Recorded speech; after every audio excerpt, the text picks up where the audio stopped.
Welcome to MetroCast Channel 10.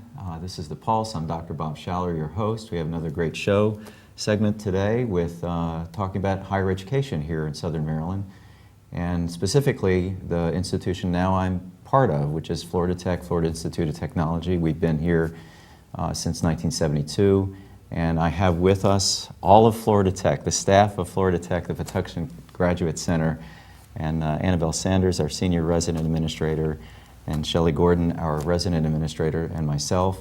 And we're going to talk about the state of higher ed, specifically graduate studies here. So first, I'd like to have my guests introduce themselves. And Anna, if you would start.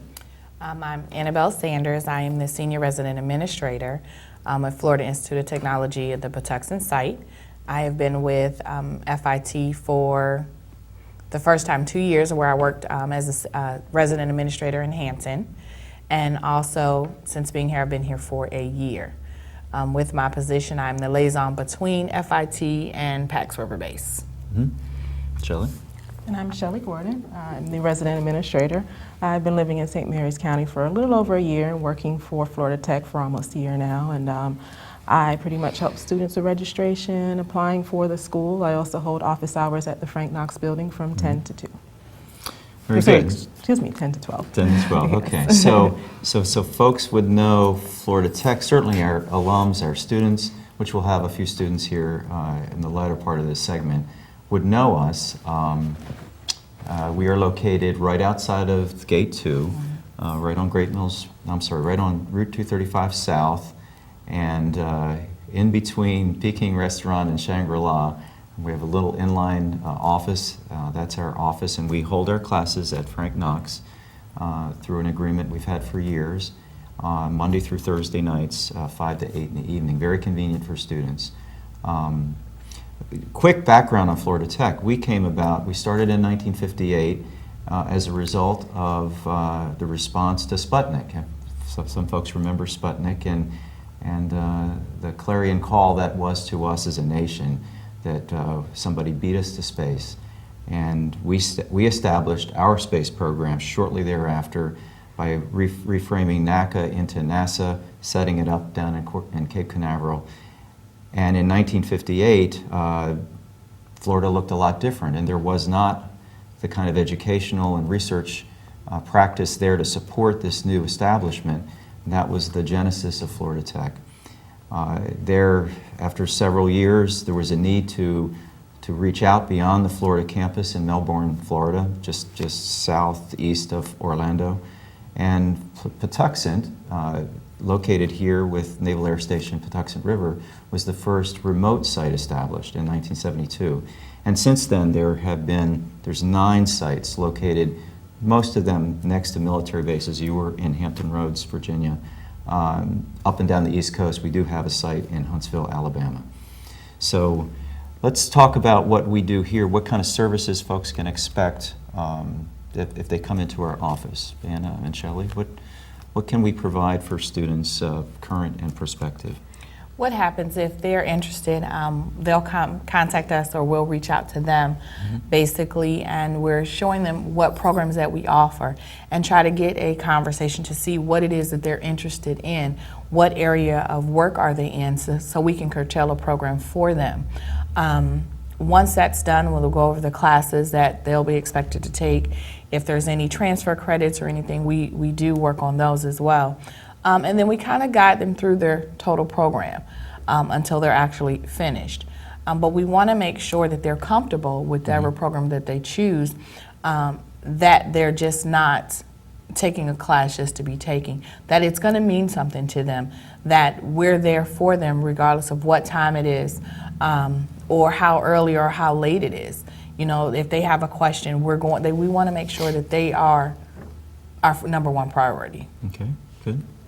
In terms of other connections we have in the community, we work with several institutions. Right. We work currently, we have several different partnerships, the Pax River Partnership, we have the DAU Alumni Association, the Chamber of Commerce. We do work with other schools. We are currently working on building relationships with a couple of other schools, so once they finish their bachelor's there, they can come Right. over to us, continue on with their master's. So Embry-Riddle Aeronautical University Embry-Riddle is a is good one. partner of ours. Right. Defense Acquisition University, as well as many of the institutions at the Southern Maryland Higher Ed Center we work with. Shelley, your perspective, both as a student, current student, and you assist in some of the teaching. Well, I'm in the MPA program, Okay. and this is my first semester, and I'm absolutely loving every moment of it. Okay. I can say as a student that we have excellent instructors. They bring the real world experience to the classroom, Right. what's current, what's relevant to the job, especially the program that you're in. They teach you, they impart that knowledge, and they show you how it applies to the job, and that's something that students need, that they Right. require, especially because a lot of our students do work on base or they're contractors. So understanding how to apply that knowledge to the job is important. So you're taking an MPA and Master's in Public Administration. We also offer an MBA, Master's in Business Administration. We have a few students we'll talk to here shortly. But we are also, what our wheelhouse, our main strength is in engineering, in hard engineering, aerospace, mechanical, electrical engineering, computer science, computer information systems, as you said, public administration, project management, a whole array of very workforce relevant offerings at the graduate level. That's all we do.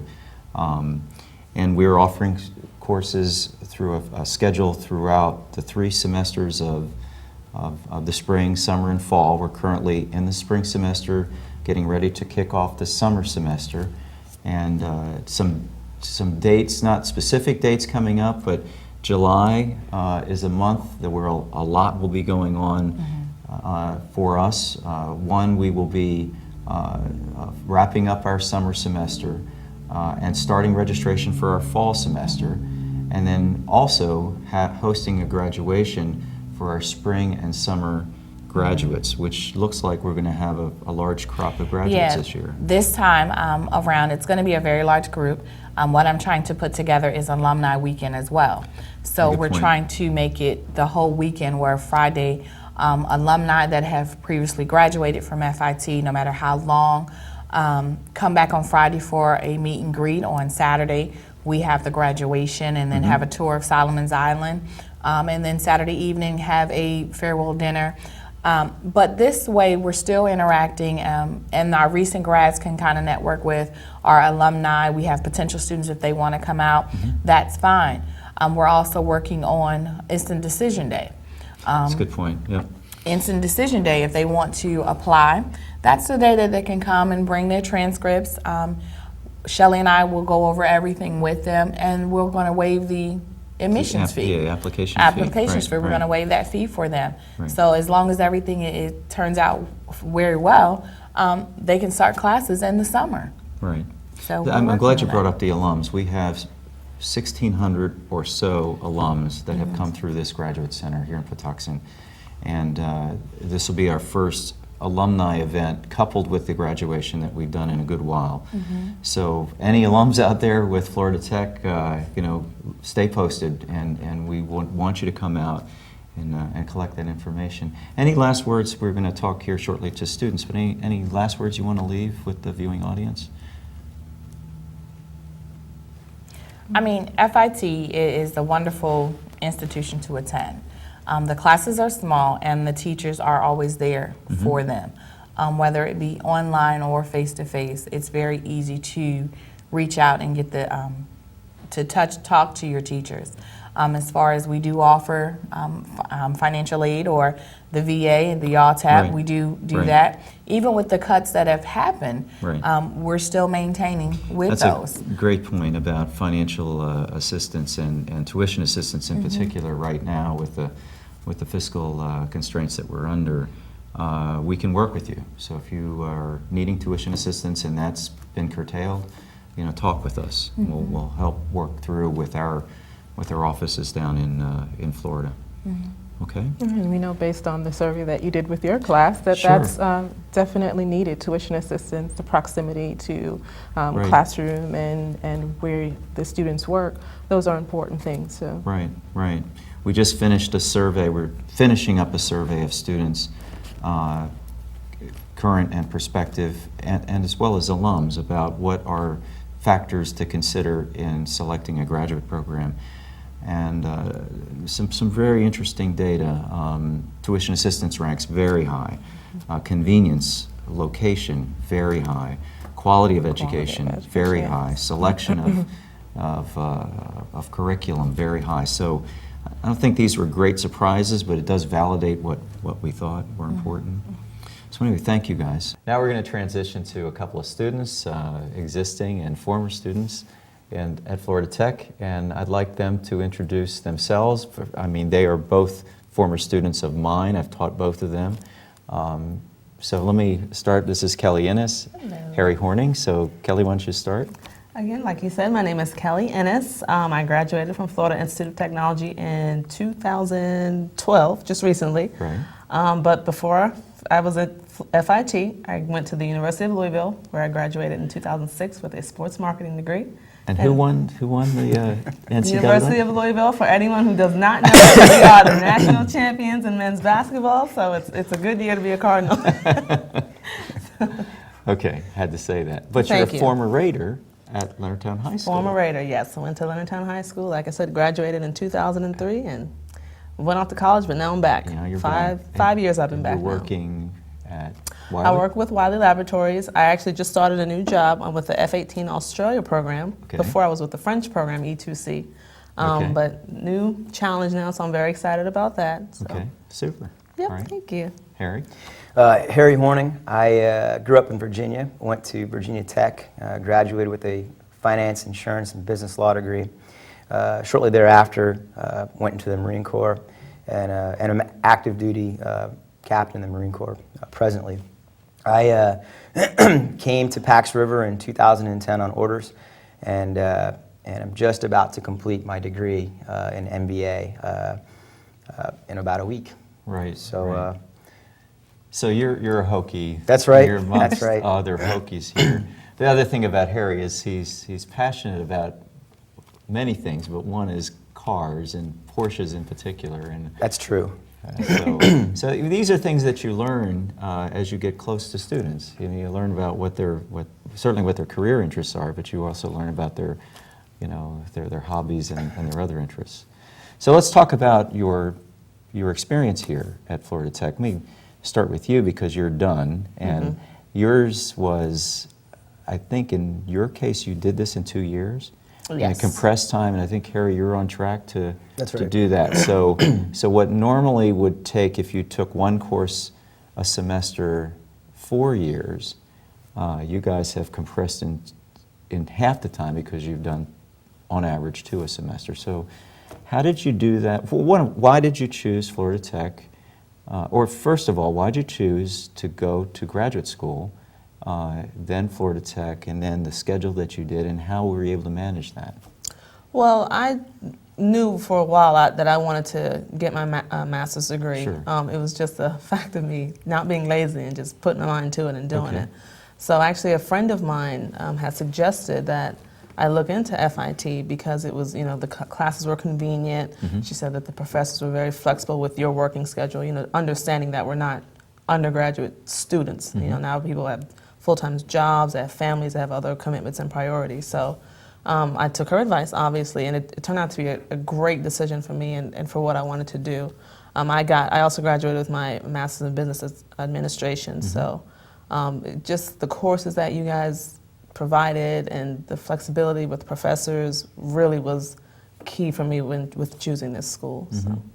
Very good. Yeah. Harry, and you're not, you have a young family. That's I mean, right. You have Lot going on. a lot going yeah. on. Yeah. So when I got here, and before that, I wanted to continue my education. I wanted to get a master's degree, have the GI Bill.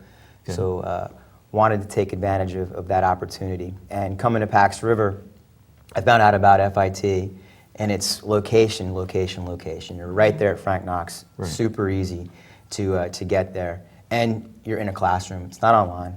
It's efficient, and it's great to be able to interact with people one-on-one. So for me, I like that idea of being able to leave work, go right to class, and then pursue my studies that way. Yeah. Yeah. And that was key for me too, to add on to what he said, the fact that they were in-class sessions, nothing online. Yeah. Someone was actually there teaching me the material and someone I Yeah. could interact with. So that was key for me, because Yeah. I like to be in a classroom setting. One of the things, and because the fact is you both have done this, or you will do this in 2 years, you get it done, managing many things in life, work, family, other interests, and school. But really what it's about is you get a degree in the end, but what does that allow you to do? It's not so much the degree. The degree is a pathway, but in both your cases, you're seeing career opportunities that you weren't as clear perhaps earlier. So talk a little bit about that. You're in a new position now. Correct, and I definitely credit my master's degree with allowing me to obtain that new position. My parents always told me that an education just shows people that you have the ability to learn and that you are disciplined to get things done. And I think that's very true, because just because you have a degree doesn't mean you're the smartest person in the world, but it does let people know that you can take on many tasks, you have the ability to learn, and you have the ability to apply. And I think that's what a master's degree really shows, especially with us. Like you said, we're working people, you have a family, you have other priorities. So to show that you can take that on and stay up with your commitments shows the employer a lot. And I think they respect that and are willing to take a chance with you if you have a degree, especially an advanced degree. And Harry, you're about to embark on a new career field. That's right. I've always had the dream of being a small business owner, being my own go-to guy, and I wasn't really sure what I was going to do when I came to PAX, whether I was going to stay in the Marine Corps or get out. And going to school, getting the education, talking to people, doing a lot of projects and study on small businesses, talking to folks who own small businesses, Right. I decided that it was a good stepping point to go ahead and end my active service. So that's the plan. We're getting out and going into financial planning over in Virginia. Okay. And I attribute some of that decision to what I've learned at FIT and the experience that I've had here and moving forward with it. So on that note, what would you say to prospective students, not necessarily about Florida Tech, but about pursuing higher education? What message would you leave them, the folks that are watching now? I would tell them to just do it. Stop making excuses. Don't say, well, maybe if I do this first or if I do that first. Just do it, because in the long run, it's going to be one of the greatest decisions you've ever made. You just have to really be disciplined. If there's a will, there's a way. Yeah. Look into what you want to do with your life, and understand that the degree 90% of the time is going to help you get to that point. So I would say just do it. Just do it. Just do it. Heard that before. Yeah. Harry, what would you say? I think have a goal in mind as far as what you want out of your education, and pursue that goal. I knew that I wanted to get an MBA. Wasn't exactly sure where I was going to take that, but it was something that I wanted to do, and it helped me make a decision that I'm happy about. Yeah. So Well, listen, thank you, excited guys. about. Thank you, and congratulations already. Thank you. And congratulations here shortly. You'll be Another done. week. I know, And, 1 week. Okay, so thanks again. Thanks for joining us for another segment of The Pulse. Dr. Bob Schaller, MetroCast Channel 10.